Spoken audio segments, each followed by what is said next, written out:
Hello and welcome back to another episode of Injustice For All MMA. My name is David, and this episode is for UFC 266, Volkanovski versus Ortega. We'll just get through this relatively quickly. Overall, it was a great night of fights. What mattered most is that a lot of these were finishes, and all the ones that went to decision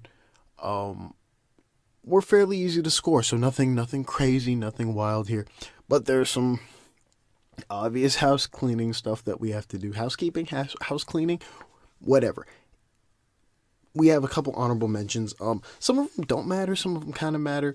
But overall, it's a great night of fights. Super entertaining. The best cards are the ones with a crap ton of finishes, and if there's the occasional decision, it's obviously the main event. That's the one you want. But overall, let's get down to the honorable mentions first. There are no injustices. This is a great thing. This is a great thing at MMA. I know we do this thing every week where we crap on judges and da-da-da-da-da, but it doesn't matter because the judges are doing great. The judges are doing beautiful. They can't, knock on wood, knock on anything, they can't fuck this up. These guys are too OP at the moment. They're too good at the moment. They understand the job. Now, I do have some problems, but we'll get through that. Let's get to the honorable mentions. First honorable mention is Hooker versus Haqparast. Obviously, scored at 30-27.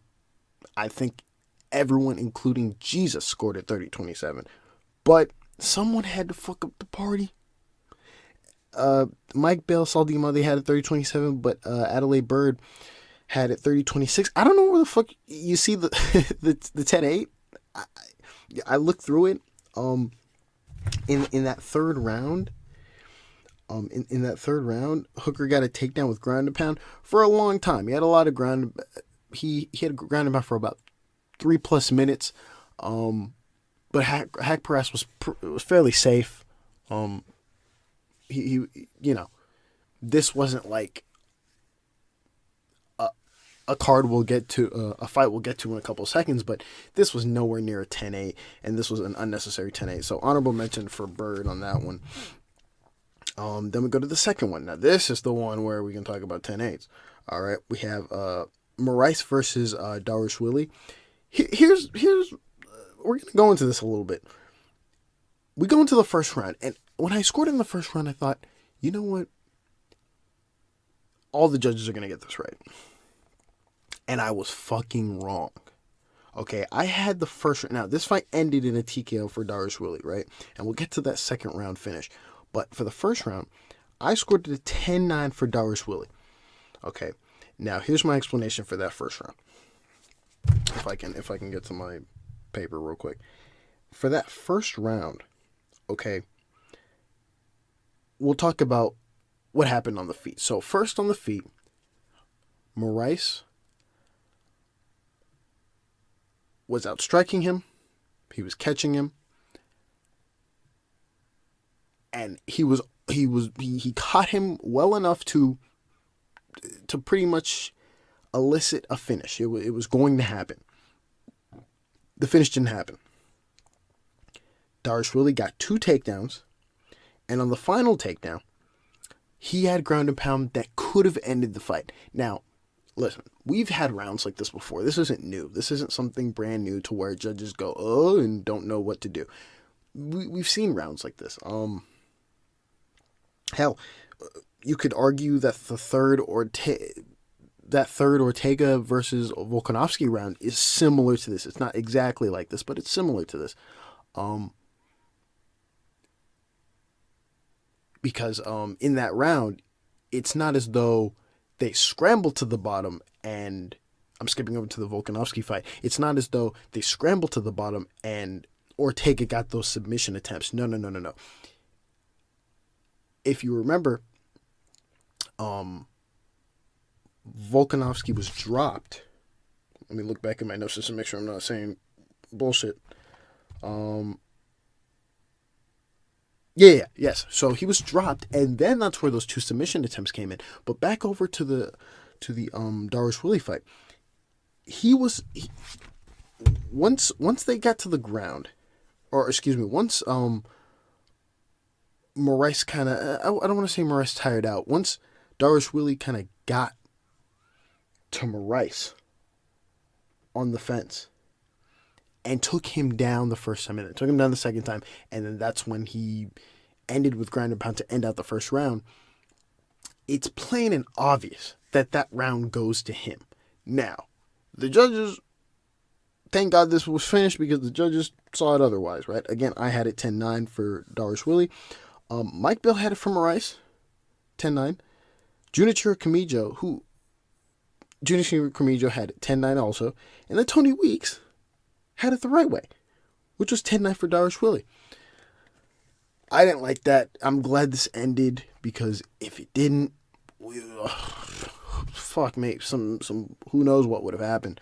Then we go to the second round. We didn't need to score this round. Obviously, it ended in a TKO. But I was looking at this, and if this wasn't stopped, it was trending towards a 10-7 because Dvalishvili had taken him down pretty much at the very start of the round and was just dishing out ground and pound for the entire round. This was etching on 10-7. Now, up until the stoppage, I would have said a strong 10-8. But if Keith Peterson had not stopped this might have been a 10-7. It might have been a 10-7. But once the round ended, I was stamping a 10-8. But the round ended. Don't need a score. So there's that. But in my opinion, it's an honorable mention for that first round from Mike Bell and Junichiro Kamijo. All right, third honorable mention, Diaz versus Lawler. I put the close marker on this, so no one gets an honorable mention, but I'm going to explain my reason. I gave it 10-9 for Diaz. It's obvious. It's obvious that he outstruck Lawler. It's close in the sense that the difference in shots, Lawler's shots are heavier. Okay, that's fine. But going by the way most people score fights, and we know that certain fights, the standard kind of changes depending on the fight. But in most fights, it's a point system. Diaz won this round. Now, I put the close marker on it because the strikes are fairly close. They're close together, but Diaz outstruck him for sure. That's why I gave him the 10-9. Again, I'm not going to give an honorable mention for this because the strikes are close, but I think he outstruck him. Mike Bell and Saul D'Amato gave it for Diaz, but Junichiro gave it for Lawler. Again, not really mad at it. The second round is 100% for Lawler. Lawler absolutely outstruck Diaz. It was kind of close up until the ending. That's when you were like, okay, this is definitely for Lawler. All three judges had it the same way as me. So there's that. I have no problem with that. Other honorable mention, Shevchenko versus Murphy. Now, obviously, I know you're thinking, how is that an honorable mention? There is no honorable mention, but I just wanted to make this clear. When I do these scorecards, I have to compare them to the judges one. I just spent probably 30 minutes online searching for this scorecard.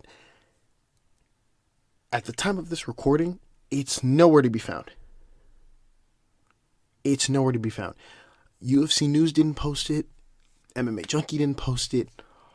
All the B sites didn't post it.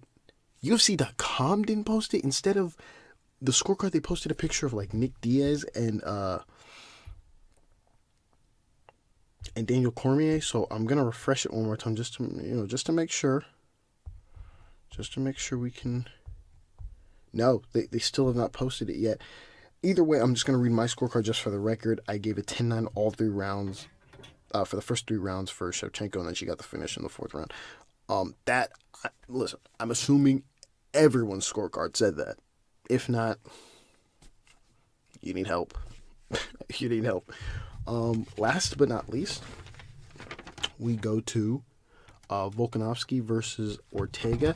While that first one was close, it was obvious that it was for and not close in the sense that you can pick either person. Close in the sense that the strikes were fairly close, but you knew who the winner was. All three judges had a 10-9 in that first for Volkanovski. My scorecard read 50-45. It's an obvious 50-45. I think Junichiro Kamicho had it perfectly, 50-45. But there's an honorable mention in here because Saul D'Amato gave a 10-8 in that fourth. He gave a 10-8 in the fourth. I get where his head's at. Because in that fourth round, Volkanovski outstruck Ortega, and he had a lot of ground and pound. I get where his head's at. I don't agree with the 10-8. I think it's an unnecessary 10-8. So honorable mention for that. And then Mike Bell. I want to be crucial on him. But when you watch that fifth round, I can see someone scoring it for Ortega, which is why I put the close marker on it. So I'm not going to give him an honorable mention for that one. I gave Volkanovski a 10-9 in the fifth round. But Mike Bell's the only one who gave Ortega a 10-9 in that last round. So yeah, that concludes it. Great night of fights. Thank you for listening, and God bless.